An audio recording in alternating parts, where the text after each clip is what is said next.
Hey, everybody. It is Libby with Organize It. I am super excited to be here, to be live. Just going to um, give it a second because I have to go on my profile and share the privacy to public. And as soon as I do that, we will be public, and we are public now. I'm also going to turn on my phone so I can see any comments. And Carrie is here. Carrie Facebook messaged us, asked us, how could she find this? And so we are streaming on a couple platforms. We're streaming on my personal profiles, um, as well as the Organize It profiles. And so before we get started, I'll introduce myself to you guys, and then I'll let Anastasia introduce herself, and then we can get started. For anyone who has questions, please put them in the chat. I'm monitoring my phone. So if you have questions, we'll make sure that we address them. But who am I for everybody that's watching? My name is Libby DeLucian. I live here in Fort Myers in Southwest Florida. I've been here for about 12 years. I moved to Tampa in like 98 or 99. I left for about a year or two from Tampa and then came back. And when I did, I came back to Fort Myers. I'm a local business owner here in Fort Myers. Organize It. We do professional organizing and residential cleaning and some light commercial cleaning. And why am I so passionate about what's going on? Because I'm a part of the community. I live here. My kids go to school here, and I see what's happening. I feel it. I almost wanted to have a nervous breakdown the other day. I feel it. Our employees are going through it. I see my employees suffering. I see our customers suffering. And lastly, I see our community suffering. And because I think that Organize It really deals a lot with mental health when we're organizing people's homes, we're purging, and then also with cleaning. With cleaning, cleaning has a lot to do with, to me, mental health and keeping your home tidy, how it can affect those areas of your life. And I'll drop some links in for some resources so that you guys can learn a little bit more about that. But that's who I am, right? I'm married, 3 kids. My son goes to school here at Gateway High, homeschool my daughter. Um, and I just reached out online to some friends to ask, hey, like, does anybody know a mental health professional who can help us during this time? It's such a weird feeling. Like, I don't know sometimes if I should laugh or be thankful or cry. And it's such a hard thing to like wish it doesn't hit us. But when I'm wishing that, it's hitting somebody else. So like there's that thought of it too. I also invited some of my other cleaning friends that own cleaning companies throughout the state of Florida, Georgia, and Tennessee because of what happened with Helene. I have some very close cleaning business owner friends that were affected by that hurricane as well. And I thought this could help them and their staff. So, do you want to go ahead and introduce yourself and then we can just get started? Sure. Thank you so much, Libby, for having me, for inviting me to do this. My name is Anastasia Armstrong. I am from Lake Charles, Louisiana, and I am a mental health professional. I have been doing this for over 10 years. And if you guys have heard of Lake Charles, Louisiana, we are claimed to fame by being the most unluckiest city in the United States because we have had 4 natural disasters that hit us back to back in 2020 and 2021. It all started with Hurricane Laura, and then it kind of snowballed by having a few floods, a freeze, and a few other natural disasters that greatly affected us. So I come not just from a professional perspective of what it's like to do disaster management, post and pre-disaster management, but also personally, I have been affected by hurricanes in Louisiana. And so I am very passionate about mental health because It is something that affects every single person. And I think it is important for us to be able to share the information, because if it doesn't necessarily affect us personally, it's going to affect somebody we know. And it's really great that you're doing this to help your staff, to help your neighbors, to help the people all over the United States, because I know that this time around we weren't affected by these hurricanes in Louisiana, but our neighbors in Florida, our neighbors in North Carolina were affected, and our hearts are going out to you guys in dealing with this natural disaster now. So, thank you so much. And again, if you guys have any questions, make sure you put them in the chat. We're streaming across some different platforms, but let's get started. This is just going to be kind of a casual conversation, and I think we can just get started with you know how what are some tips or what can we do to help with the anxiety leading up to the storm. So there's always the I'm preparing, right? It's about like 5 days prior of preparing. There's the it's hitting me. Mhm. And then there's the oh my gosh, it's over, the fatigue, like the hurricane fatigue. So I'd like to kind of cover those three segments. And what are some one why are we feeling this way? And then what are some things or exercises that we can do to help us during that time, like whether it's like breathing exercises, things that we can do to help that first phase, that anticipation of, like, you're preparing for uncertainty, like you have no idea if it's going to hit you, how hard it's going to hit you, or when it's going to hit you. Yes, that is so difficult with hurricanes, because anxiety is something that is going to happen every single time that we hear that, especially us in the Gulf states. Every time we're starting to track that Conan of uncertainty, where is it going? What is going to happen? But in my disaster preparedness trainings, what I advise all of the individuals to do is make sure before we even start the hurricane season, always have your necessities ready. Start it now. Okay, start it now and make sure you have your physical ID. Um, Make sure you have your birth certificates, things for your children. If you are somebody who is disabled, make sure that you have that necessary paperwork, either from Social Security office that has your award letter, maybe some paperwork from the doctor that states what your disability is, so you can have that necessary paperwork. Make sure that you are signed up for emergency alert system in your area.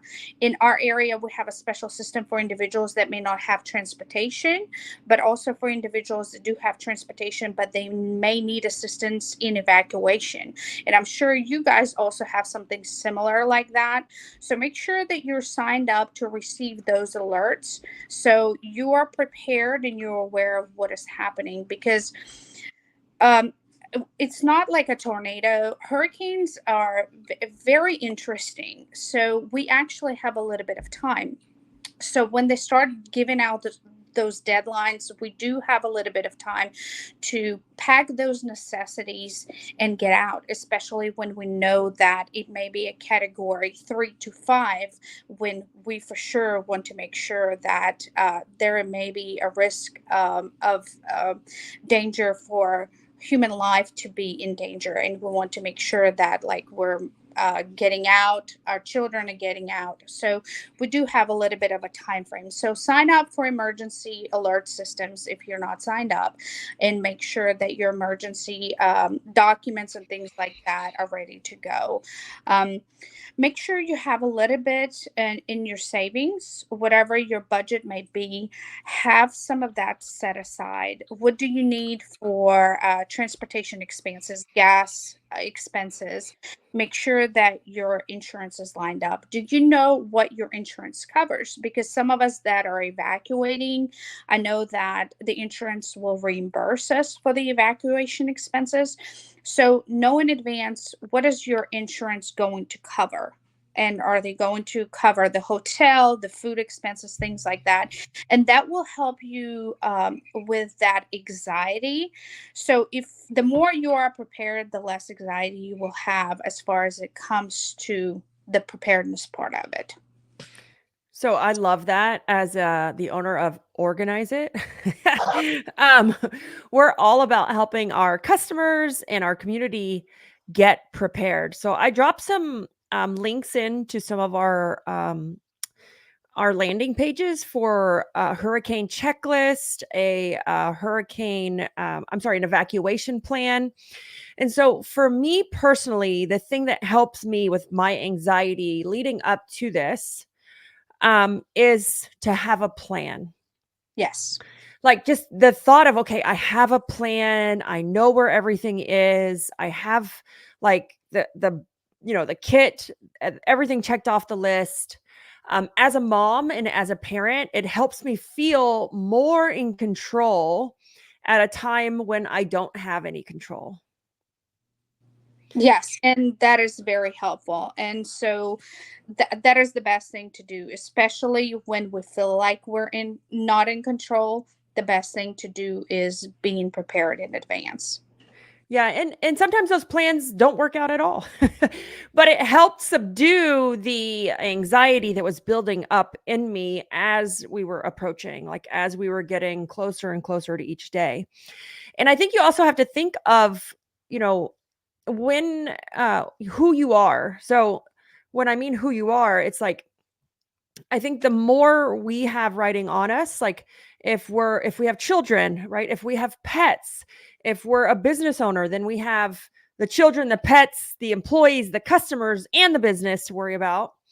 And so what I felt was like the overwhelming, like it was just stacking on top. It wasn't like, hey, I just get up and go work every day and I'm an employee, and there's nothing wrong with that. It's just like the level of stress I think is different, because I'm not just worried about myself and my kids. I'm worried about like our employees, their families, our customers, and then also you don't just have to board up your house. You also have to board up the business. And I lost a lot during Ian. um we lost some vehicles. Our office got flooded. It was pretty destroyed. We lost well we lost some recurring customers from our business because they lost their houses. Like it was so devastating to go through.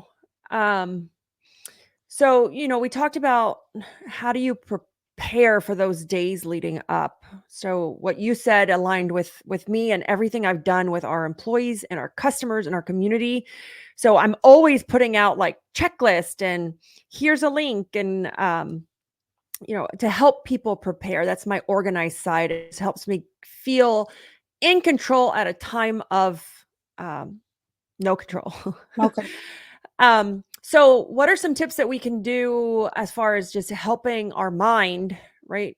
Because what I realize is you could plan all day long and you could have everything lined up. But at a moment, I told my husband, I said, "Oh my God, I think I'm going to have a heart attack."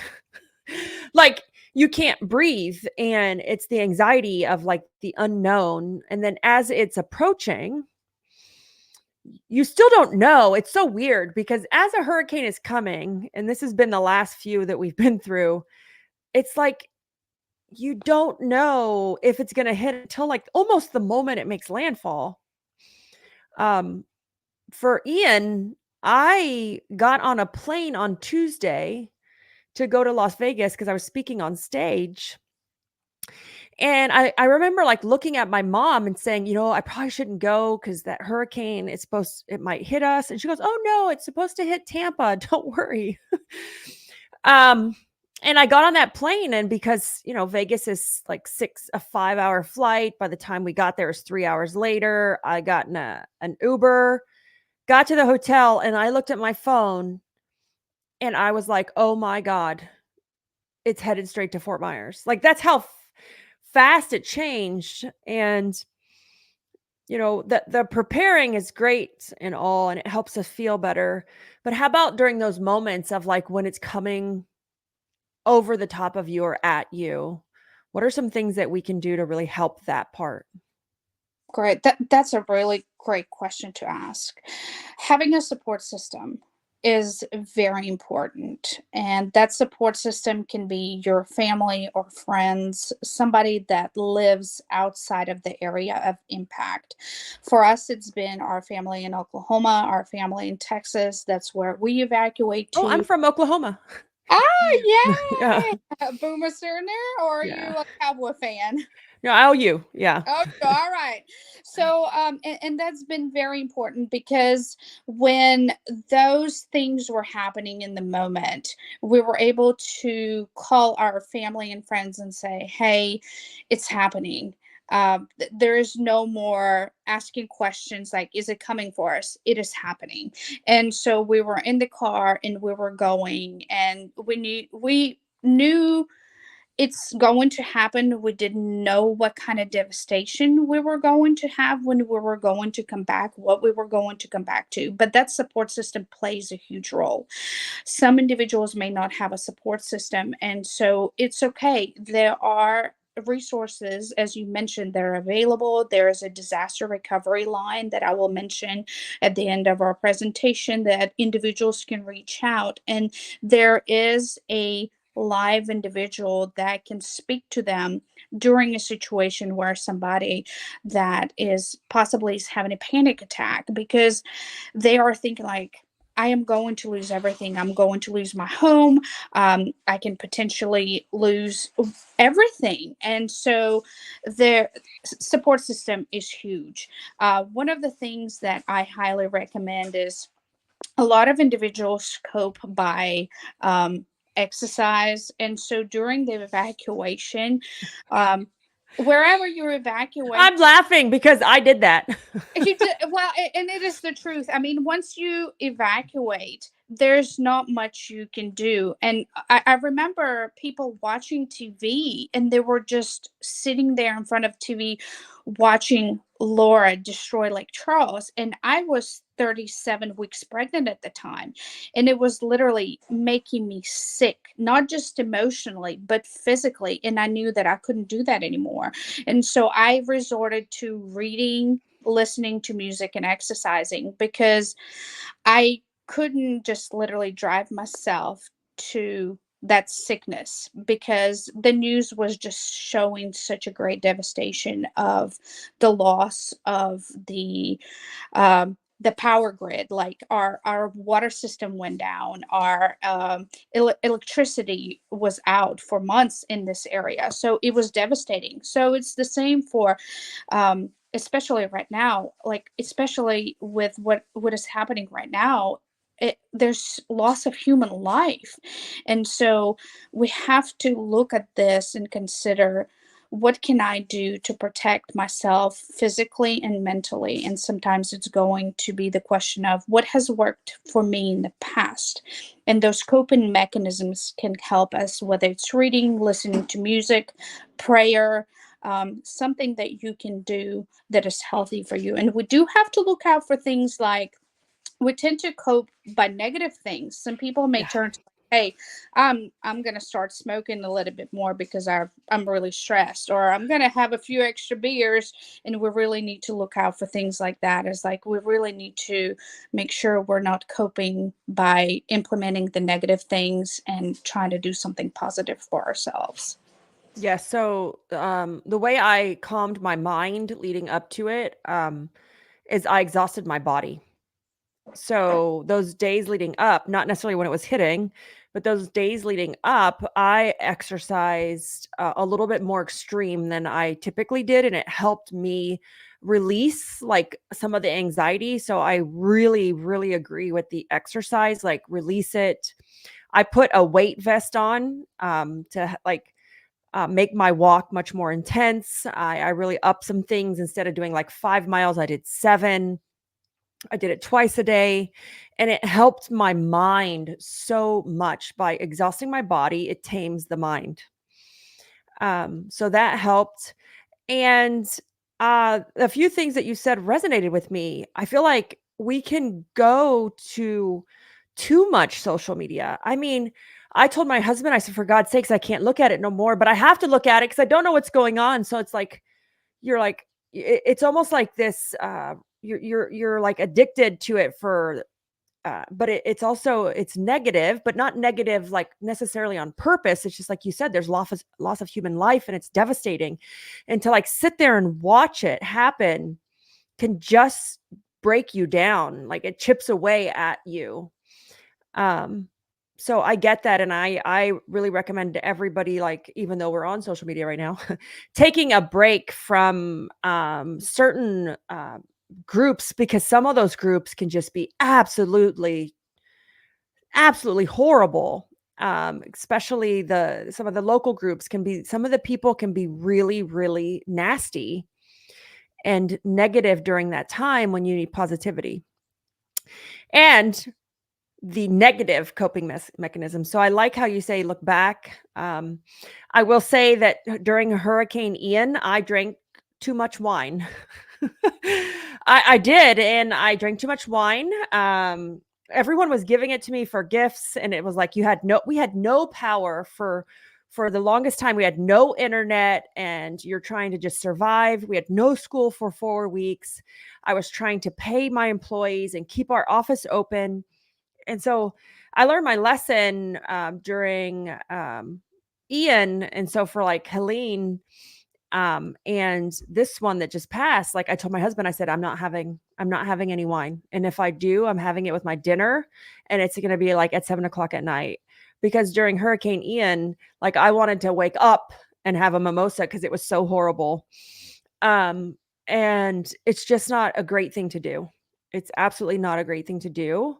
And so looking back, I said that is the one thing, like I'm not going to do that.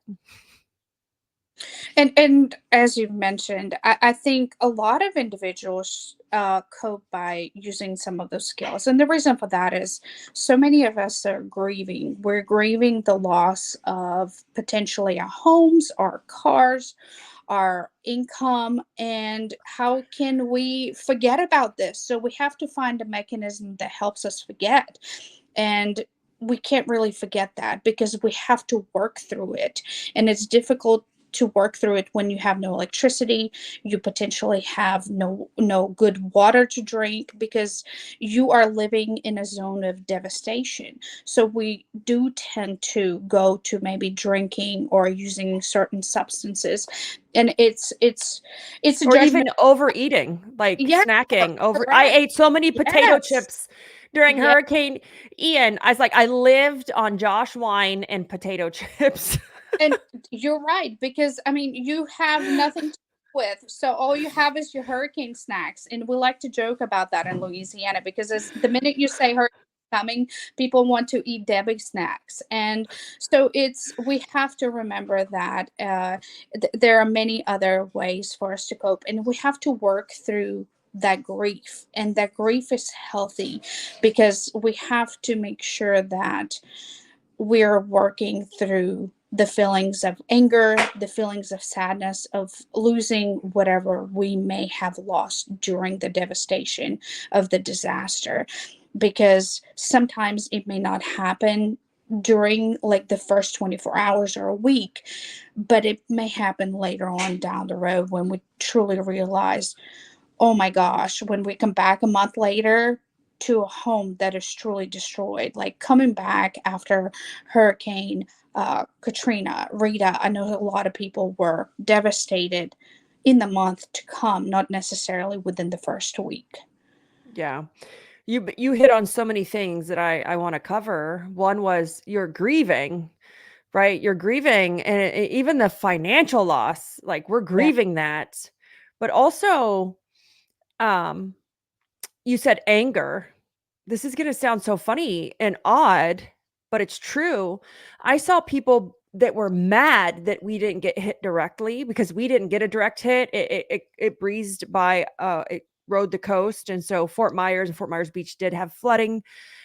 Oh, the poor houses, they have flooded, like, during Hurricane Irma and Ian and Debbie, and then it was, Helene, And now this one, they just flooded. And I've seen people just say, like, how am I supposed to do this? I can't afford to keep rebuilding. The insurance isn't paying me back. They're not paying me enough to rebuild. It's exhausting. We've lost tons of customers just either say, hey, we're not coming back, or we're selling our house. Or hey, we flooded again and we need to cancel. And I understand that. Like, we're empathetic to it. It's just when you see it, it breaks your heart. But it's interesting because I've seen in some Facebook groups people mad that it didn't hit us because of the inconvenience. Like, you lose work, so you're grieving financial loss, and I want to get into that in a minute. So you lose work, your kids are out of school, and it's not just the day or two it hits that you lose work. It's like the schedule's light, or they cut it because it's getting, people are preparing. So, but I've seen people upset that they had to spend all this money to prepare, all this physical time to like board up your house, move all your patio furniture inside, and then they're like, it didn't even hit us. And I find it really interesting that they're mad that it didn't hit us. But I mean, I think it's just the inconvenience that people are feeling, and it's the stress added on top of it. That it's a huge interruption, whether you get hit or not. It is. And the processing of all of the feelings, we have to go. I think some people, especially if they have been affected by a hurricane in the past, they feel like I have put in all this effort and look at me now. So, for example, we just had a hurricane and a warning here in Lake Charles area, but it actually went a little bit further to like Homer, New Orleans area. But some people in our area were upset because they did spend a lot of money and time. We were out of school for 2 days, work was shut down. And so, yes, people were upset. But then we had to change the perspective because we had to go back to thinking about Hurricane Laura when we were affected by it so tremendously. We lost homes, we lost electricity. The people were like, you know what? We'll take those 2 days off and we'll eat our snacks because there are people that are now dealing with the devastation. And I don't think when it comes to human life and whenever it comes to just in general devastation that we experience with hurricanes, that people don't want to experience that. And there are the same kind of area. It's like Louisiana, North Carolina, Alabama, Florida, all of our Gulf states that we continue to get hit over and over and over again.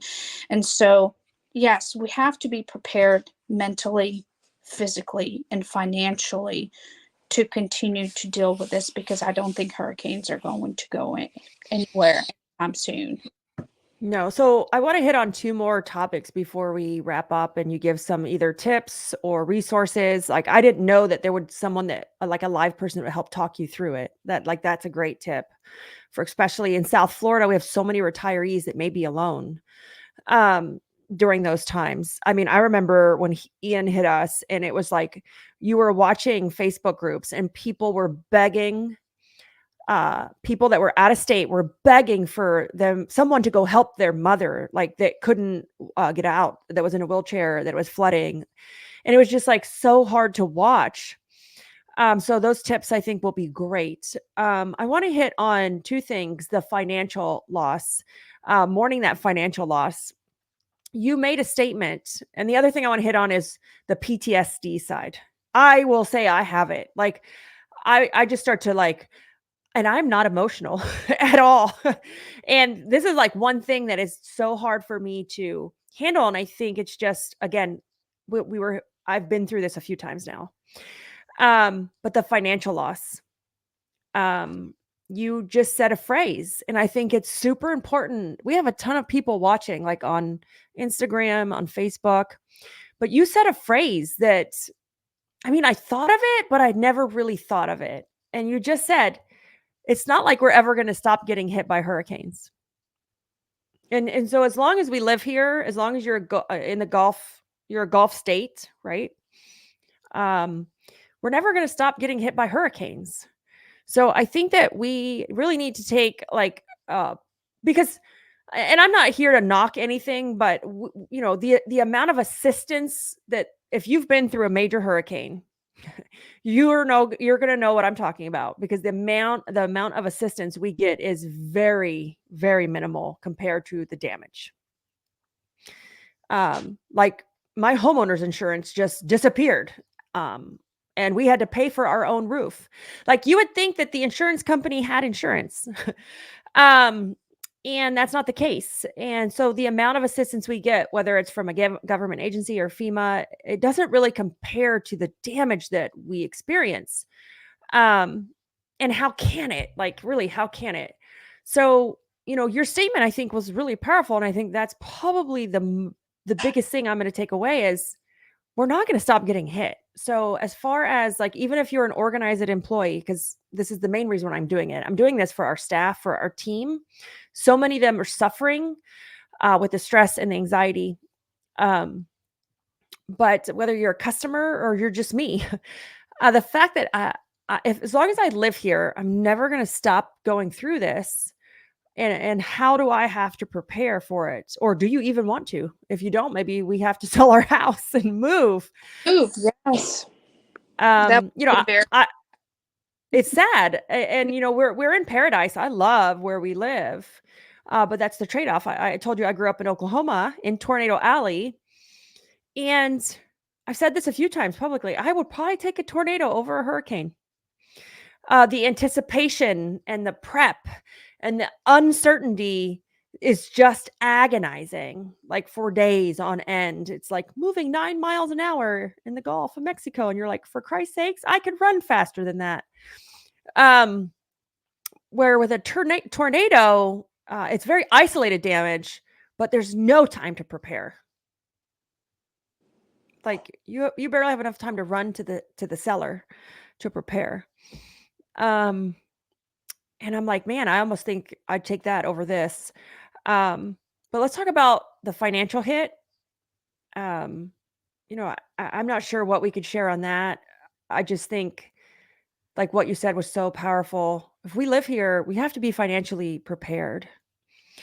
Do you have any resources or even like you had mentioned insurance sometimes covers evacuation? Anything else around that financially? Financially, I'm just going to share this. If you live in a Gulf Coast state, if you still have flood insurance, if they provide flood insurance, do your research. Speak to your insurance agent and ask them if and when we experience this kind of weather, what kind of support are you going to provide to me? Because it was really difficult for a lot of people that are experiencing a storm, anything up from 3 to 5 category. When people are people are evacuating with children, animals, and they are going long distances. They need shelter to stay. So In Florida, there's only 2 roads out of this state, and if you're in South Florida, you gotta go far to get out. in today's economy, my goodness, if you have some savings, you really are a blessed and very well prepared person, because right now a lot of our elderly, I primarily work with elderly and disabled individuals. Most of them are living paycheck to paycheck. They can barely afford their rent. So you have to ask your insurance, what do you cover? If we have to evacuate, will you pay for the hotel? Will you reimburse me for the food? You really have to prepare for the worst. And then in Louisiana, for example, a lot of the insurance companies that were here after Hurricane Laura, they never returned. They're So gone. they're Yeah, they're gone. gone here too. And it was just shocking, because the same homes that used to be here, homes that were $500,000, they're just now being torn down. It's been 4 years. Our women's shelter in this area just reopened. Our homeless shelter here in this area just reopened. So I'm just going to say prepare for the worst. And when it doesn't happen, just breathe and say, I am so glad it didn't happen, because if it does happen, at least you won't have that level of anxiety or stress to where you're panicking, you don't know what to do. At least you will have a plan, and you will have a little bit of money to have food on the table, to have a place to stay, to make sure that your family is taken care of.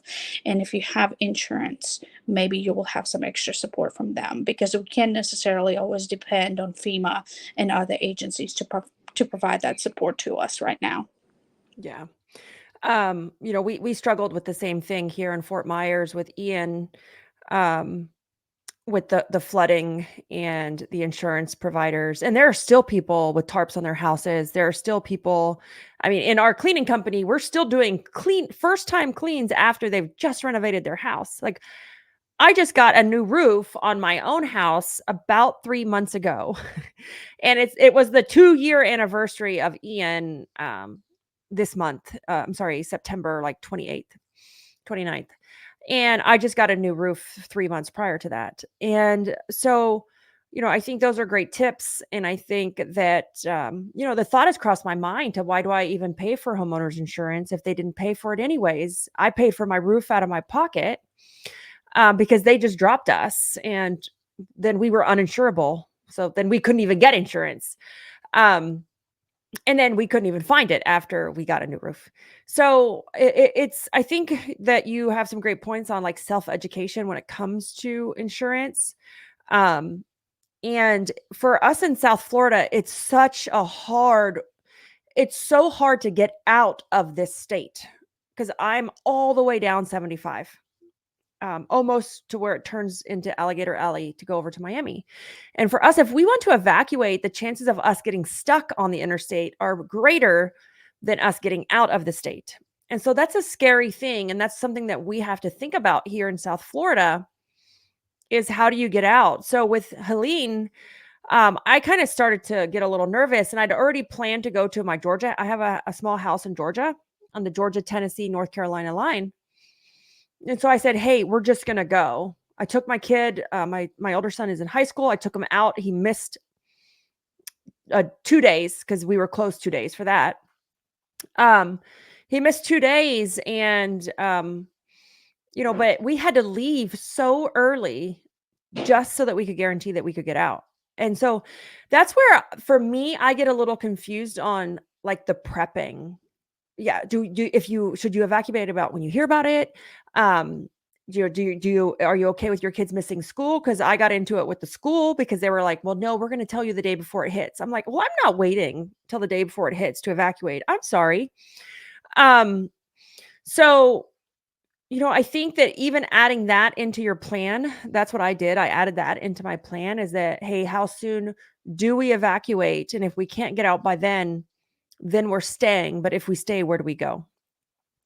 So we evacuated for Helene. It missed us. Actually, it kind of got us in Georgia. We were lucky.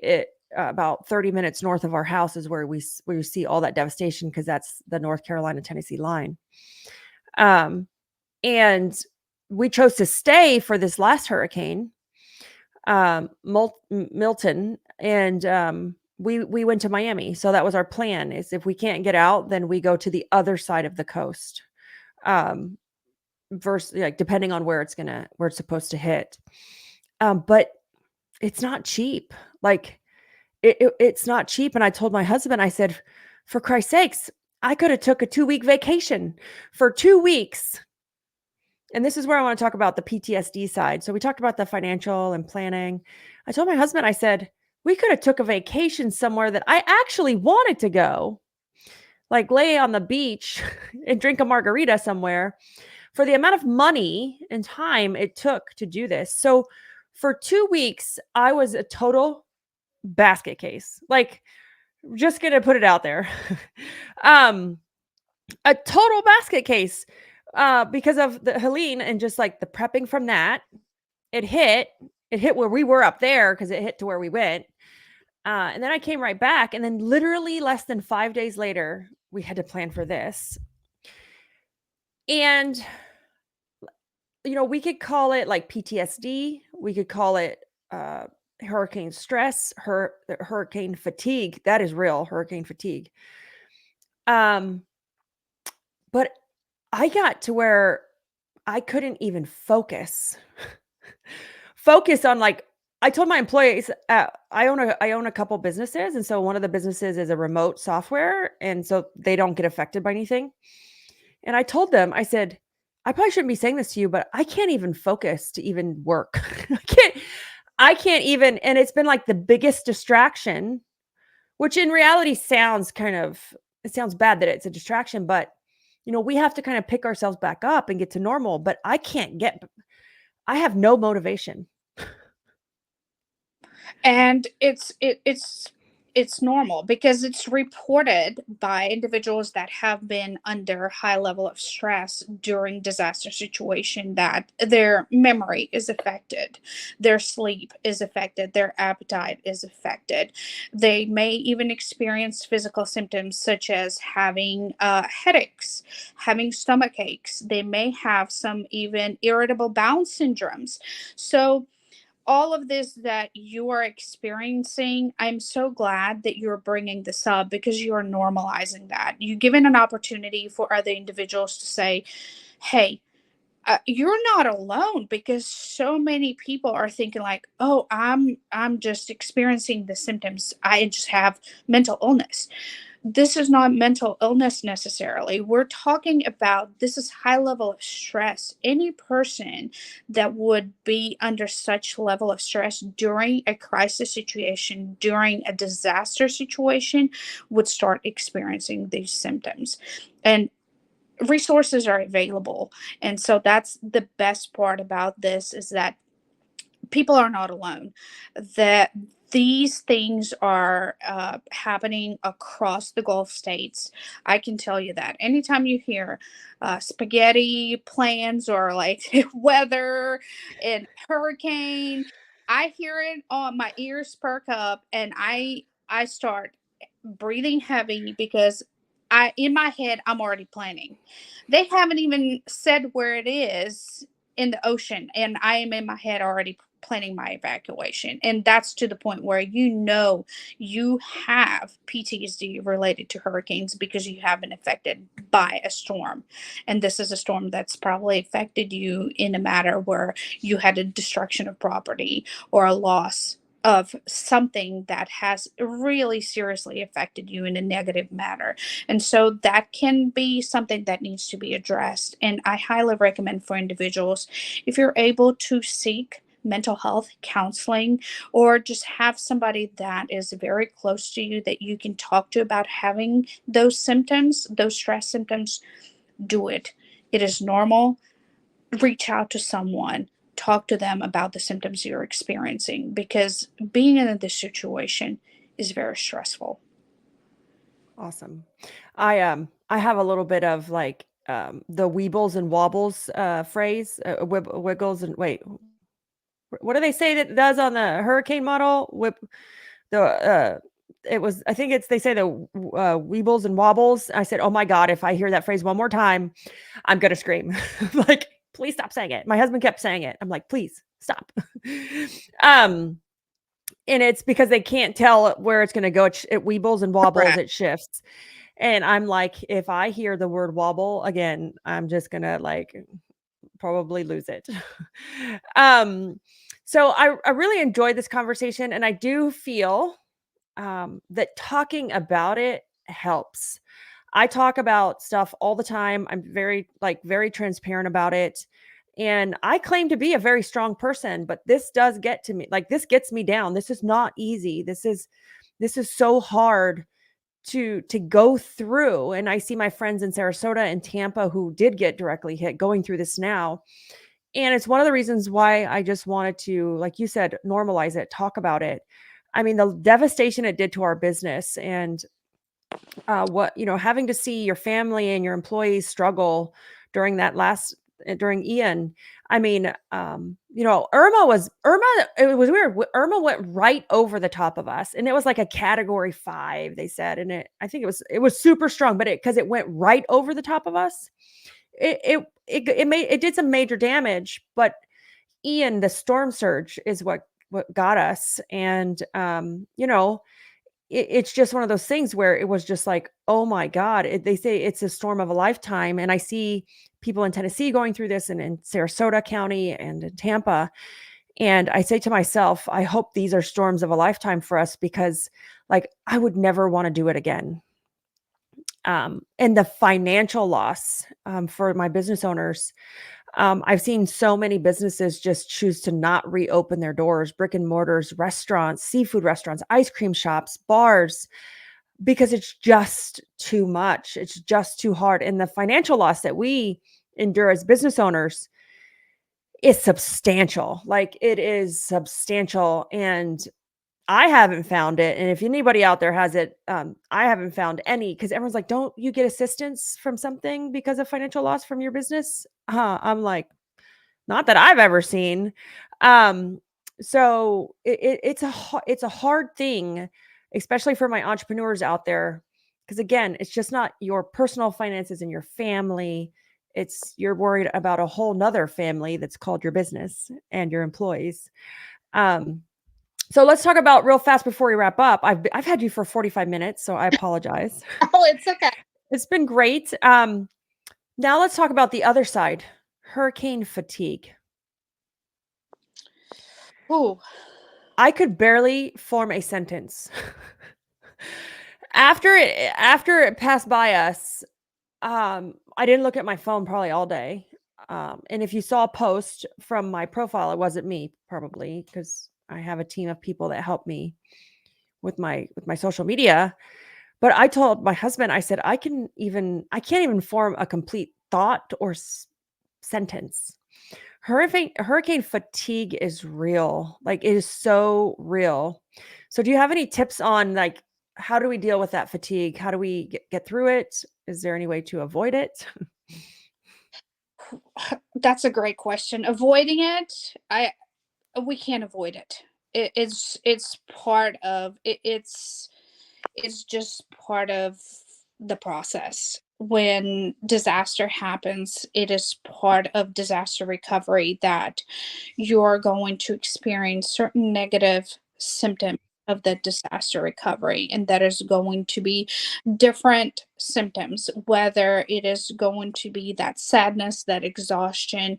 It is going to depend on the level of the tragedy that you experience. Somebody that may have lost a home versus somebody that may just had, a window busted out. You may not be as stressed as somebody that lost completely had their home totaled out, but that fatigue will be there.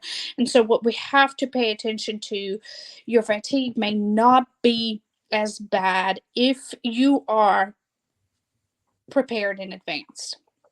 And even then, after that, what you have to do is you have to sit down. And as I've mentioned earlier, that memory loss, and as you mentioned, that exhaustion where you can't think because of everything that is happening in your mind. You're thinking about, okay, what am I doing? How am I taking care of my family? As a business owner, you're thinking, are like my employees okay? What's going on with them? You have to sit down, and I always tell people, dump it out on the paper. All of your thoughts, help yourself by writing it down. What do you have to do now? And that will help you with that fatigue to where you don't have to stress as much. Write it down on a piece of paper and say, okay, this is what has happened. Let me understand and comprehend it better by looking at what I have to do now. For example, like, okay, this is day 3 now. Now I have to call my insurance provider and say, my home has been totaled out. And then you have to dissect it and figure out what do you need to do, because if you try to get everything done in one day, you're going to be exhausted. And Yeah. most of us are going to be living in those situations where it's hot, it's miserable, we probably don't have any good food that we can eat. We're maybe living off of little debbie cakes and water probably, and we're running off of generators, so we're thinking like, okay, where are we going to get the next batch of gas? We have dirty clothes. And I always say this, that fatigue, don't worry about the things that can be replaced, okay? Clothes can be replaced, windows can be replaced. What can be replaced is human life, maybe your pictures. So I always tell people, like, make sure to save your pictures or some of the special things. But in the meantime, it's the little things that we're worried about. Like, hey, I just lost, I don't know, 50 pounds of deer sausage. And I'm like, forget about this deer sausage. Are you okay? Like, make sure that you and your family is okay. And then we can all breathe a little bit easier knowing that our family is okay. Our dog is okay. The human life is okay. And that fatigue can start fading away, knowing that the next days to come, things are going to get a little bit easier, one day, one step at a time. So, we'll just wrap it up with that. That was great. It's just one day, one step at a time. And it does get easier and easier. I do what you said, write it down. And because I've been through a handful of hurricanes, I have an entire business plan, disaster plan for the business, and for my family. Because if you keep writing it down, it's like an iteration. It keeps evolving and changing. You learn every time you go through one. So then the next one isn't as bad. Yes. So I do that definitely. We're happy to share some of that. I have a business disaster plan link. I'm pretty sure I dropped it in there, how to prepare your business and assess it from leading up to the storm to post storm. But how can anybody get a hold of you? And you can drop the links in after we wrap up if you want, because it's live on our social media and it'll be there. And you can go in and answer any questions to anyone who may.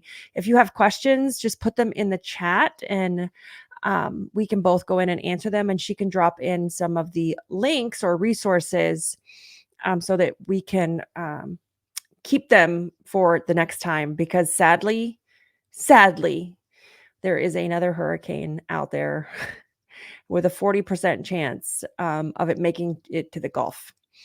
So as long as we live here, like you said, we're going to get hit. Do you have any last words before we wrap up?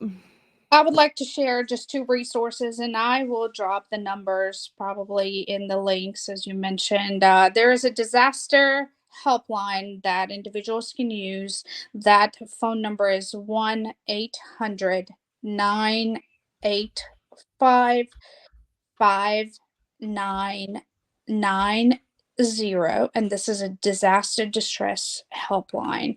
And then another number that I really like to share with individuals is it's 988, which is used to be known as the suicide prevention hotline, and now it's just a lifeline. And 988 is used for a lot of mental health crisis situations. All you have to do is call 988. It's not necessarily just for suicide prevention, but it is for individuals that are experiencing a mental health crisis situation. And I am sure that if somebody is experiencing PTSD symptoms, grief situations after a hurricane, when you call 988, they will have a trained individual on that line that will be able to speak to you. So, this is perfect for individuals that may not have a support system. And this is all confidential and free, and they'll be able to provide support for you online or on the phone. Awesome. And Chris dropped in those numbers for us. So thank you, Chris, for dropping those in. I want to thank you so much. So make sure you drop in your social media information so our listeners can follow you, reach out to you. You do also do disaster relief courses, right? I do. So I teach quite a few things. Primarily, I work suicide prevention. So I teach Assist, which is a suicide prevention course.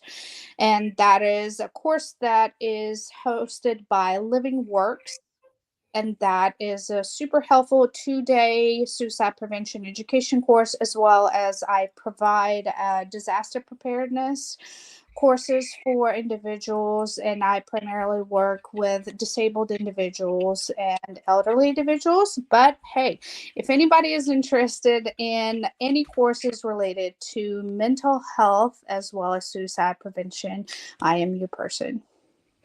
Awesome. Thank you so much. Because Carrie was asking if you could drop in the links into this Facebook chat when we're done. So we'll All make right. sure we get that information in there. But so for Southwest Florida, for any of the Gulf Coast states, for any of my cleaning business owners who, you're struggling as well, or just my business owners, hopefully this was helpful. It was insightful. I would love to know, what were some of the things that you needed to hear? What were some of the things that resonated with you? And what was your biggest takeaway? Mine was, I think it's always going to happen to us. And so why wait to prepare when it's last minute or when it's 5 days before? If it's always going to happen to us, it should honestly be a part of our family and part of our business plans. So that way we're ready and more prepared. So on the other side of it, it isn't as stressful or as costly. So I hope you guys have a great night, and we'll see you soon. All right. Have a good Bye. night, everybody.